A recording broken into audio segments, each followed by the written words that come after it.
Hi, guys. Today's guest is Grant Hutchison, the lead singer of Chapel Hill based indie alt rock band, the Wallabies. Grant is at the center of the band's sound and identity. As the Wallabies continue to grow their presence, they're carving out a space that feels authentic, creative, and distinctly their own. From performing locally to building a sound that resonates beyond Chapel Hill and onto other campuses across the country, the Wallabies represents a new wave of artists shaping the indie scene. This is Cor Meets World, and this is Grant Hutchison. Welcome to the podcast, Grant. Thank you, Corey. Excited to be on. Okay, so me and Grant have been friends for a very long time. I think we met 2 or 3 years ago in the dorms. I think I met you in Morrison, so it was probably like 2 years ago. Or was it in... Was it freshman year? Well, I didn't go to UNC when I was a freshman. Okay, so you were probably one of the first people I met at Morrison. Really? You're just super social and friendly. I feel I definitely met you early in the fall. Yeah, actually, you might be right. And then we also had mutuals because he was living with a few of my friends. So I've gotten to see the entire development of the creation of the Wallabies and the band you had before and all those different things. Jugs, yeah, I was there for all of that. So I've been a huge fan of Grant's musical career, but this is definitely my favorite phase for sure. But yeah, just to kick us off, could you walk the audience through the origin story of the Wallabies? Basically, when I was a junior, so last fall, my old band split right when the fall semester started, and I was living with our old drummer, and we were just playing a lot of music together, and I really wanted to get another band going. And I had just been writing music that summer, but I didn't really sing. So I reached out to a drummer that we both knew, and we found a bassist that we also knew kind of played around the scene. And we just started practicing, and we had our first show on the last day of fall classes in 2024. Okay. Yeah. Nice. And that was kind of how the Wallabies got going. Wait, so before the Wallabies, you didn't sing? No, I played guitar and Jugs. Because I was saying Jugs, you weren't the lead singer. So what was that transition like to being, the main person or the lead singer of a band? It's definitely been a process. I feel like, I don't know. Being a front man's it's fun. I think it can be a little bit more burden or stress than just if you're just playing guitar. It's just more things to think about. Yeah. But I've really enjoyed it, and I feel like, it's a growth process. So you didn't have a background. You didn't have a background in singing before. No. You just jumped into practicing. Yeah, I figured it out. I definitely feel especially over the last year and a half, where the band's actually been gigging, it's definitely been a process of becoming a better singer. Because I don't know, if you're playing 2 or 3 shows in a weekend, the muscle gets really tired. But as you learn how to sing with better technique and stuff, you get more resilience and stamina with it.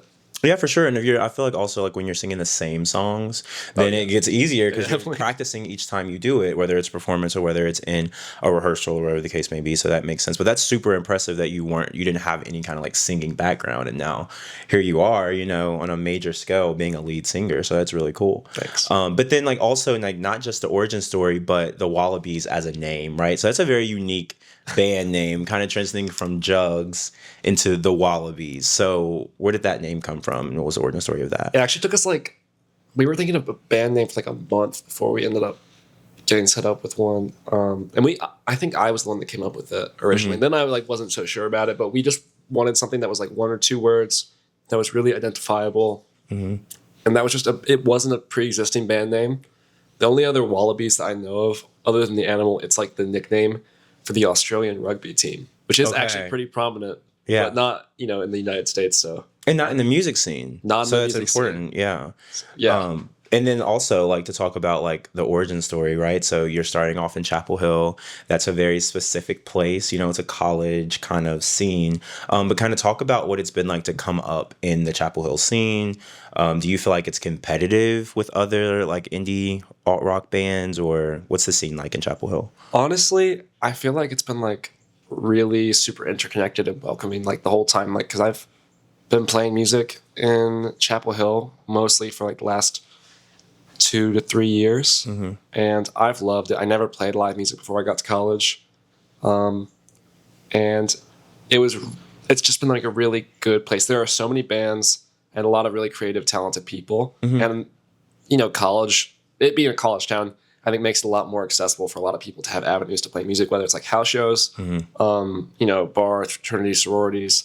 There's a lot of stuff you can do even before you get to venues. Right. Yeah, I love Chapel Hill. It's a super creative scene. Yeah, because you started off in a lot of house shows, right? Like I feel like you started off. I've seen you guys a couple times at North Street, of course, and like a few houses. Classic. Like right, yeah, like that's. I mean, you were there with Jugs too, so like you're very familiar with that Yeah. scene. But I feel like now you guys are kind of transitioning into like a larger scale at this point, right? Like I've seen you played at Clouds, I think it was, a couple times, and now you're also venturing out of Chapel Hill. So can you talk about like what that process is like of kind of like performing in areas that are a little bit unfamiliar and just expanding as a whole? Yeah, I think we really started to get outside of Chapel Hill last fall, and we did a lot of gigging last fall, mostly in North Carolina, but we hit like Raleigh, Greenville, Greensboro, Durham, and we just actually had our first out-of-state gig. We played at a fraternity in Georgia last weekend, so we've just kind of been trying to like get around, and I think there's something really special about going someplace you haven't been before with like an audience that doesn't know you at all and playing good music and then like enjoying you. Like that's kind of a unique relationship. And definitely it's been something that's made us more confident in like our own sound. Yeah. Yeah. It's been super cool to go to different places and, play our same music for different people. Yeah, I was gonna say it must be super interesting, especially for you because you have experience in not just Chapel Hill, but in the music scene in Chapel Hill. So then, like bringing that to a different place, it's like, okay, I don't know these people. Like when you're playing at like a North Street or anywhere in Chapel Hill, I'm sure you look out into the crowd and you see so many familiar faces, so many people that you know. But when you're on a completely different campus, like, is it more like? Do you get nervous? Do you get more scared to perform? You're like, okay, or is it more exhilarating because it's so foreign? I don't know if it's like better or worse. I think there's something really nice about kind of like home court and like, seeing your friends and playing for people that like really know you and Yeah. want to show up for you. But there's also something really special about like playing to new people for the first time and them enjoying your music because that's like a super authentic connection too. Right. And they're not just there because they're your friends. They're not Exactly. they're not just cheering you on because they like you, but Yeah. like they actually are just like, oh wait, this is a cool unknown like band that Yeah. I'm discovering for the first time that I actually enjoy. So that must be super cool. And it also gives you an opportunity to kind of promote your original music. Yeah. If you want to transition into that, because I remember when you dropped your first song as a band, it's called Jinx, right? That was the very first one. So good. Such a good song. I always tell Grant this all the time. Like I wouldn't stream it if I didn't like it. Like I actually do stream Jinx so much because it's just such a good song.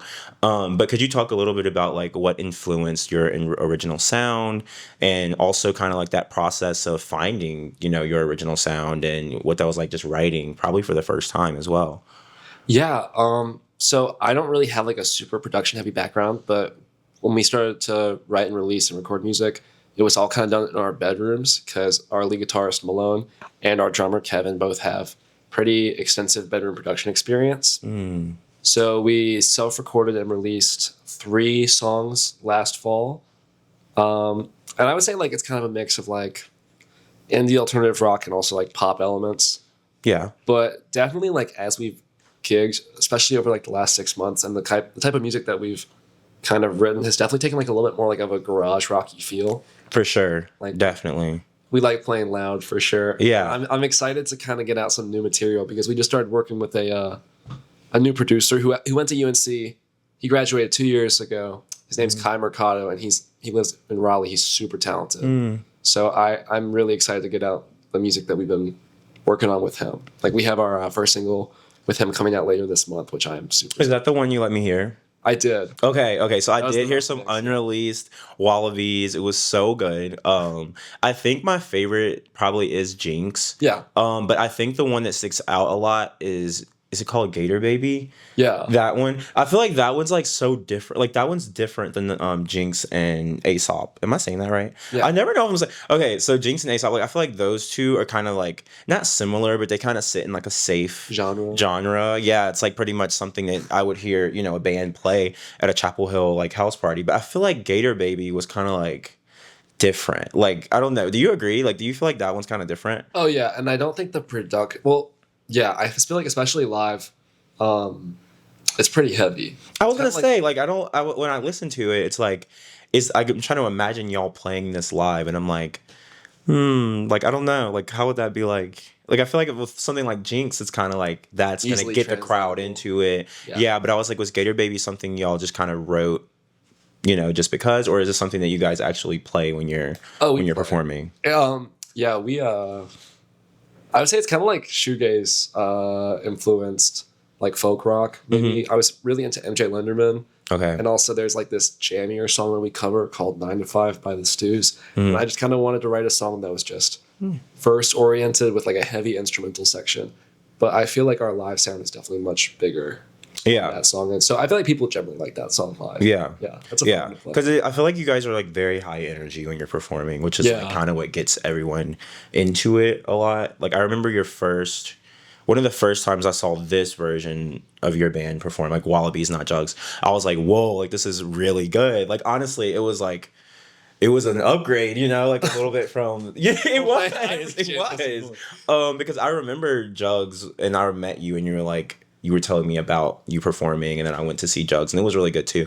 But the Wallabies was definitely like an upgrade as far as like, your performance even, and then also could you talk about kind of your relationship with your bandmates? Like how did it start? Like how did you guys like say like, okay, let's make a band? And like who were they, your friends? Were they like, okay, so how did that happen? So I first off, it was like super easy and natural for me, like playing a band with Malone, Mustache, because he's just like a killer musician. We'd already been in a band together. We got along really well. We became roommates out of that band. We were both pretty passionate about writing and playing like upbeat original music. The bassist, I had jammed with him a few times. He was a super nice guy. I didn't know him super well. His name's Jude Savarino. He was one of the founders of UNC Skate Club. Super chill guy. And I just got to know him a lot better, and I really enjoyed that. So I already knew that he had played bass with other bands before, and he didn't have an active project at the time. So I invited him to jam, and it just seemed like a really good fit. We got along. And then the drummer, Kevin Pacus. So my old band had played a show, I think with his band he had like a band with some Duke students, but he was just like a really talented multi-instrumentalist, mainly a drummer. And he was our age, but he's a music teacher over in Durham. Okay. So it seemed like a really good opportunity to pick up like a super talented drummer. And that was originally the core four. We ended up adding a keys player last spring. That was Ezra, if you know Ezra Heinberg. I don't think I know who that is, but I remember nice seeing. I feel like I remember seeing you with a pianist at some point. Yeah. And he's been in Singapore this semester.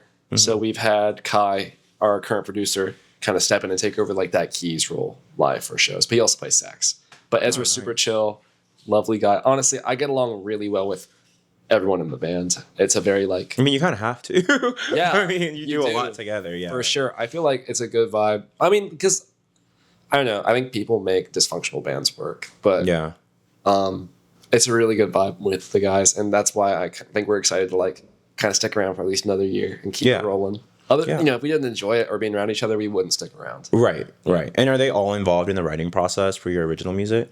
I would say, yeah. I think, not to take too much credit, but I think I'm probably the primary songwriter. Like I generally bring most ideas, not all, to the group, and then we end up like workshopping original parts like as a group. Yeah, obviously, because you need everyone to kind of make the sound. It's a pretty collaborative process. Okay, yeah, that makes a lot of sense. And then like when you're, not to get back to the original music, but what were kind of your like main musical influences? Would you say, like, are there bands that you kind of are like influenced by, or that you kind of borrow aspects of your sound from? Yeah, I mean, it's kind of like you are what you eat. It's what you find yourself listening to a lot. I think, especially with our early stuff, like I love the first Backseat Lovers album. I love the first Arctic Monkeys album. I think that's when we were friends, and whatever it is they say I am, that's what I'm not. So definitely like having that like kind of like a raw punch to the sound with a kind of pop style music writing. I love the Beatles. I've been getting really into like folk rock band Pinegrove. Super, not a niche pick, but you know, it's cool to have a, you know, songwriting that really emotionally moves you. Yeah. And I'm also I got big on MJ Lenderman, which is kind of like a slower, like that's like, you know, that was like the inspiration for writing like Gator Baby. It's kind of like a slow, funny style of songwriting that really like still has like the teeth of alternative rock and can really rip. Yeah, that's why I pointed that one out, because I was like, that one is very unique. Like, I feel like when I listen to you play, especially live, it does remind me a lot of the Backseat Lovers. And I think like also like with Jinx specifically, I'm like, okay, that's why, because I'm a big fan of the Backseat Lovers. So like when I'm listening to something like Jinx or even in a way Aesop, but not as much, that's kind of like it's familiar to me, and I really like that genre of music. So I don't know, I really enjoy all three of those songs. But now we're gonna do a segment called Band or Bar Band. So we're gonna transition from like, the questions, Yeah. and basically this game tests your indie knowledge. So it's 2 rounds. The first round, I'm going to give you band names, and you have to guess if they're actually real indie band names or if they're completely made up. Okay. So if they can be like, they're going to be really obviously obscure. So you have to like, it's kind of rapid fire too. So the first one, The Brook and the Bluff. Real band. Yeah. Lunar Motel. Real band. No, that one's fake. Oh. Yeah, that one's fake. That would be a cool name, though. Yeah, that would be a cool name. Pine Grove. Real band. Yeah, you That's a actually niche referenced poll. it. Yeah. The Sunday Club. Bar band. Yeah. The Wallows. Real band. That's good. I mean, you know them. Static Bloom. Bar band. Yeah. Dayglow. Real band. Paper Castles. Bar band. Or It's a real I just band. don't know. Okay. No, I'm kidding. It was fake. Yeah, not a real band at all. And then for the so you got like all of them right except one, right? Did you get all of them right except one? Lunar Hotel. Yeah, Lunar Motel. I actually feel like that would be a really cool band. That could be your first band. Yeah, that could be like our band that we start. Yeah. And then the second round are song titles. So these are song titles from indie bands, and you basically just have to guess, are they real or are they fake? Are you bored yet? Real. That's Wallows. Yeah, it is. Cigarettes on the Ceiling. That's super obnoxious, but I feel like it's fake. That's fake. Yeah, it is fake. It is fake. But I feel like some obnoxious indie band would have that. Yeah. Late Night Silence. I'm gonna guess fake, but it might be real. No, that one's fake. You're actually really good at that. Tongue Tied. Bruh. That's real. That's group love. Cherry Wine. That's Hosier. Yeah, it It's is. real. Yeah. Velvet Nights. I don't know that one. I'm gonna guess it's fake. Yeah, that one's fake. Neon Lies. I'm gonna guess that's fake. Yeah, that one was fake. Yeah. Okay, yeah, you guessed them all. That was really good. I honestly thought I would trip you up on more of these. Like, I feel like Velvet Nights, like, I came up with that. And I was like, that sounds like a song that would be like, because I feel like a lot of the song titles are weird. Some of those were super obvious. Well, yeah, like Well- Tongue Tied, obviously, but like, I felt like you were hitting me with like the mainstream, like real ones. that's So true. I I'm felt not like a big indie band listener, so I did just like look up indie band song names. So that's probably why. But the thing is, like, I didn't know if you actually listened or if you were like, I like one a lot those of people. music. Yeah, so you're a big music person. Yeah, I spend a lot of time listening to like a lot of music. Yeah, obviously. But so is there anything that the Wallabies is doing like next? Like, what's the big thing that you're hoping to see for the band? Other than the original music that's coming out. Other than being really excited to put out kind of like a new page of original music that we've been working hard on, we have some cool shows coming up this month. We're opening for this band called the Telescreens at the Pinhook next week, playing Cat's Back Room again. And then the week after, we're playing Lincoln Theater with Harvey Street. And not to glaze, but Harvey Street's like a pretty awesome band. They started in Raleigh. They were NC State students. And when I was a freshman in college, my first weekend I ever went out, it was at Lincoln Theater in downtown Raleigh, and I saw them play. And I like kind of played guitar, but like seeing them play was like literally like the reason I started like working hard at becoming a better musician, and kind of had the opportunity to play in bands later on. And I've known these guys for a while, so it's really exciting to get the chance to play a show with them. So it's like a full circle moment It for is, a you, little bit of especially a full because it's circle senior year. Like, you started freshman year watching them. Yeah, like, now it is a you're full circle opening for them. moment. That's actually so cool. Wow, that's great. And then when does the next original song come out? I think it'll be April 16th or 17th. It's called Gasoline. We're super excited. I just got the 16th or 17th. 16. Yeah. I just got the second mix. We just added some sax on there, and I think we're gonna finalize it. But I can show you the mix and the cover after. I'm really excited. I really want to see it. Like it's something I'll probably be listening to. And yeah. Wait, who makes your covers? Our photographer and graphic designer, and she does some of our social media management, Ashley. She goes to state. She is super talented. Okay. Her Instagram is like Ashley MCK. I would definitely recommend her for any sort of work. She's super awesome. She's a goat. No, the covers are really good. The covers are really, really good. They're really interesting and like obscure. Like, you know, it's not like normal at all. So they're really good though. They're really interesting. But yeah, I think this episode is gonna actually come out around that date. That's great. So go listen. Did you say the song title? Gasoline. Gasoline? Yeah. Okay. So Gasoline by the Wallabies should be out at the time that this episode comes out. Please so go stream. Give it one listen and see if you like it. If it comes out before that, then go listen to Jinx, Aesop, or Gator Baby by the Wallabies, and then also plug all of the times you're performing again. So next Friday we're playing the Pinhook in Durham. I want to say it's the 9th or the 10th with the telescreens. They just went on tour with Quarters of Change, so they're pretty awesome, and they have some live sessions out on YouTube. The next day we're playing the Cat's Cradle Backroom on Saturday night with a bunch of other UNC student bands. So I'm sure if you have friends playing in any of those bands, it will be a really awesome night for a lot of UNC musicians. And then the Friday after that, the 17th, we're playing in downtown Raleigh with Harvey Street at Lincoln Theater, which I'm really excited for.